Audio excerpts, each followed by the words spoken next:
Assalamualaikum warahmatullahi wabarakatuh.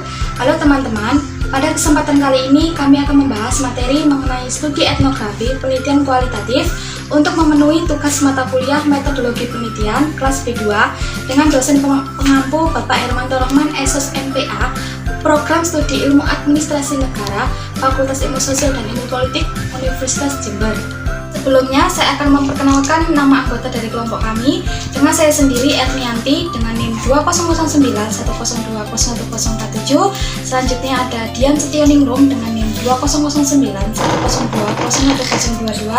Dan ada Marcella Hanim Pamungkas dengan NIM 200910201023. Baik, saya akan menjelaskan mengenai definisi dari penelitian etnografi. Penelitian etnografi merupakan bentuk metode penelitian kualitatif yang dimana peneliti mengamati dan berinteraksi dengan subjek yang diteliti di kehidupan nyata yang kerap kali digunakan dalam bidang ilmu antropologi dan bidang ilmu sosial lainnya. Menurut Roger and Casing tahun 1989, arti penelitian etnografi adalah pembuatan dokumentasi dan analisis budaya tertentu dengan mengadakan penelitian di lapangan.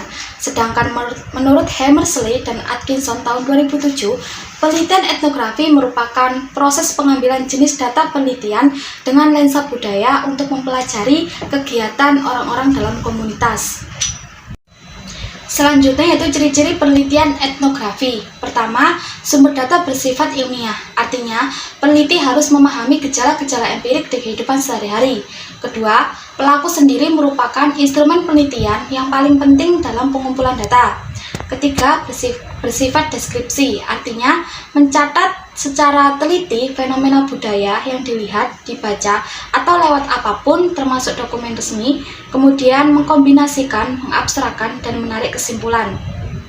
Keempat, digunakan untuk memahami bentuk-bentuk tertentu atau studi kasus. Kelima, analisis bersifat induktif. Keenam, di lapangan, peneliti harus berperilaku seperti masyarakat yang diteliti. 7. Data dan informan berasal dari tangan pertama. Kedelapan, kebenaran data harus dicek dengan data lain. 9. Orang yang dijadikan subjek penelitian disebut partisipan, konsultan, serta teman sejawat. 10. Perhatiannya harus menitik beratkan pada pandangan emik. 11. Dalam pengumpulan data menggunakan purpose sampling dan bukan probabilitas statistik. 12. Dapat menggunakan data kualitatif maupun data dalam penelitian kuantitatif, namun sebagian besar menggunakan kualitatif. Selanjutnya yaitu jenis-jenis penelitian etnografi. Pertama, holistik. Artinya, peneliti memiliki empati dan melakukan identifikasi terhadap kelompok. Oleh karena itu, seorang peneliti harus hidup seperti orang lokal yang mampu mengidentifikasikan interaksi sosial, perilaku, dan persepsi yang terjadi di kelompok, tim, organisasi, dan komunitas yang akan diteliti. Kedua, yaitu semiotik. Artinya, peneliti memeriksa bentuk simbolis yang digunakan oleh orang-orang dan menganalisisnya sehubungan dengan seluruh budaya yang berkembang dalam suatu kelompok.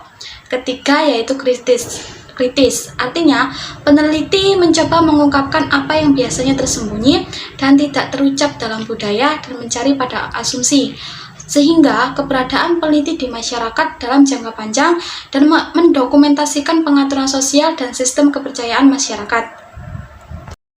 Desain yang dapat dikembangkan dalam penelitian etnografi. 1. Etnografi realis. Pendekatan populer yang digunakan oleh para antropolog budaya ini adalah laporan objektif tentang situasi, biasanya ditulis dalam sudut pandang orang ketiga, melaporkan secara objektif informasi yang dipelajari dari partisipan di lokasi penelitian. 2. Studi kasus. Jenis etnografi yang penting meskipun berbeda dari etnografi dalam beberapa cara penting. Peneliti studi kasus dapat fokus pada program, acara, atau kegiatan yang melibatkan individu daripada kelompok. Yang ketiga, etnografi kritis. Jenis penelitian etnografi di mana penulis tertarik untuk mengadvokasi pembebasan kelompok-kelompok yang terpinggirkan dalam masyarakat. Fokus penelitian etnografi. 1. Biasanya penelitian ini mengkaji kebudayaan dalam masyarakat yang merupakan konstruksi peneliti dari berbagai informasi yang diperoleh di lapangan. 2. Dalam konteks kebudayaan ini yang tergambar adalah tingkah laku sosial masyarakat yang dilihat sebagaimana adanya. Informan penelitian etnografi. 1. Biasanya penelitian ini berangkat dari aspek nilai si peneliti terkait dengan objek yang diteliti. Konsekuensinya adalah pada penentuan informan penelitian secara sengaja atau purposif. 2. Penelitian ini menekankan pada aspek kontekstual dengan meninggalkan asumsi-asumsi teoritis atau proposisi. Jadi, setting penelitian nampak lebih alami. 3. Dengan kaidah induktif-deduktif, peneliti membangun konstruksi, konsep, atau proposisi dari pengamatan empirisnya berdasarkan tingkah laku sosial masyarakat yang diamatinya. Pengumpulan data dalam metode etnografi. 1. Partisipan observation. Mencakup berbagai strategi lapangan yang dilaksanakan secara simultan melalui analisis dokumen, wawancara informan atau responden, keterlibatan langsung, pengamatan, dan introspeksi. Tujuannya adalah untuk mengembangkan insider view terkait dengan apa yang sedang terjadi. Artinya, peneliti tidak hanya sekedar melihat, tapi juga merasakan kelompok-kelompok orang yang diamati. Yang kedua, observer participation.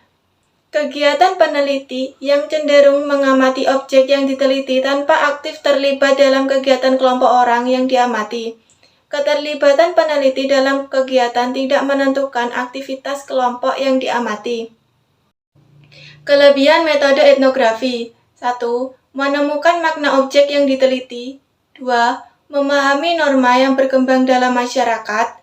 3. Memperkuat komunikasi hasil penelitian lebih efektif dengan audiens.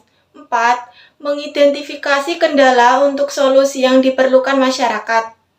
Kekurangan atau kelemahan dalam penelitian etnografi.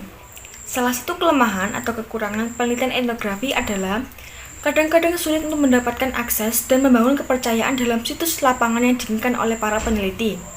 Mungkin juga sulit bagi para peneliti untuk mendedikasikan waktu yang diperlukan untuk melakukan penelitian etnografi secara ketat. Dengan batasan dana penelitian dan komitmen profesional yang mereka miliki atau dimiliki oleh para peneliti. Etnografi juga memiliki potensi bias pada bagian dari peneliti yang dapat membelokkan data dan wawasan yang diperolehnya. Selain itu juga berpotensi pada masalah etika dan interpersonal. Akhirnya, sifat mendongeng dari suatu etnografi tampaknya dapat membiaskan interpretasi data yang diperoleh dari peneliti tersebut. Lalu, bagaimana metode etnografi digunakan? Metode etnografi dapat digunakan dengan menggunakan 5 cara. Yang pertama adalah tingkah laku individu dipelajari dalam konteks hari ke hari berbanding melakukan eksperimentasi yang dilakukan oleh para peneliti. 2. Data dikumpulkan dari berbagai sumber, namun observasi dan wawancara menjadi alat utamanya. 3. Pendekatan dalam pengumpulan data biasanya tidak terstruktur dari awal penelitian. Ini dimaksudkan untuk memberi setting alami bagi para peneliti. 4.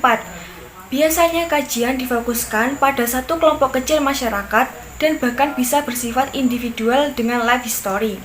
5. Analisis data bersifat interpretatif, makna ke dalam bentuk deskripsi, verbal atau naratif, dan penjelasan yang dapat menggunakan data-data kuantitatif sebagai pelengkap. Cara membuat penelitian etnografi. 1. Identifikasi pertanyaan penelitian. Temukan rumusan masalah apa yang ingin kita pahami dengan lebih baik. Kembangkan pernyataan masalah yang menimbulkan pertanyaan yang kita ingin ketahui lebih banyak. Masalah atau pertanyaan mungkin mengenai hampir semua topik yang membahas orang-orang di lingkungan yang ditentukan. Kedua, tentukan lokasi untuk penelitian. Identifikasi tempat terbaik untuk melakukan penelitian partisipasif. Pilih lokasi yang akan memberikan peluang terbaik untuk mengamati, berpartisipasi, membuat catatan lapangan, dan memahami bagaimana orang-orang di lingkungan itu bertindak, berkomunikasi, dan berpikir. Yang ketiga, merumuskan metode pengamatan. Pertimbangan cara yang paling efektif untuk mendapatkan informasi yang objektif. Apakah kita akan mengadopsi peran seseorang dalam komunitas atau organisasi yang kita amati? Yang keempat, memperoleh izin dan akses. Karena penelitian etnografi dapat sedikit mengganggu, biasanya perlu untuk mendapatkan izin untuk mengakses ke lokasi yang kita rencanakan untuk diteliti. Biarkan pembuat keputusan tahu apa metode pengamatan yang akan kita gunakan, bagaimana kita berencana untuk berpartisipasi, bagaimana informasi yang kita kumpulkan akan digunakan dan sebagainya menjadi etis dan perhatian sangat penting. Yang kelima, amati dan berpartisipasi. Etnografi membutuhkan lebih dari sekedar observasi. Untuk penelitian yang efektif, kita harus berpartisipasi dalam organisasi yang kita teliti dalam beberapa kapasitas. Tentukan jenis hal yang kita cari sehubungan dengan pernyataan dan masalah kita, dan tentukan cara paling efektif untuk mengumpulkan catatan. Yang keenam, wawancara. Untuk meningkatkan pemahaman kita tentang perilaku dan tindakan, wawancara mungkin diperlukan. Kita dapat melakukan jenis wawancara ini segera setelah menyaksikan sesuatu, pada akhir periode pengamatan yang ditentukan, pada akhir hari, atau bahkan pada akhir seluruh periode penelitian. 7. Kumpulkan data arsip. Banyak organisasi, komunitas, dan budaya memiliki artefak dan informasi lain yang dapat kita gunakan untuk membantu dalam pengumpulan data kita. Tinjau hal-hal seperti makalah, email, artefak fisik, percakapan telepon, jaminan pemasaran, situs web, dan sumber kaya informasi lainnya untuk meningkatkan pemahaman kita tentang lingkungan yang kita teliti. 8. Kode dan analisis data. Kita harus mengkoding data yang sudah kita kumpulkan dengan cara yang paling masuk akal untuk selanjutnya kita analisis. Hal-hal yang perlu diperhatikan dalam penelitian etnografi. 1. Apakah identitas peneliti diketahui oleh partisipan atau hanya sebagian bahkan tidak satupun yang tahu? 2. Sejauh mana partisipan mengetahui penelitian yang dijalankan oleh peneliti? 3. Aktivitas apa saja yang dikaji peneliti di lapangan dan bagaimana posisi penelitian? 4. Apa sebenarnya orientasi peneliti? Apakah peneliti sepenuhnya menyadari ketika menghadapi orientasi orang, insider atau outsider? Ada peneliti yang sengaja menjadi pribumi dengan tujuan penelitian. Contoh penelitian etnografi. Meneliti kebudayaan kelompok sosial budaya yang ada di lingkungan sekitar. Hal yang dapat diamati untuk penelitian etnografi diantaranya yang berkaitan dengan pola perilaku, sistem kepercayaan, bahasa maupun nilai-nilai budaya dalam kehidupan sehari-hari. Contohnya mengamati kehidupan pedagang kaki lima yang berjualan di sekitar tempat tinggal. Sekian video pembelajaran penelitian etnografi dari kelompok kami. Terima kasih. Wassalamualaikum warahmatullahi wabarakatuh.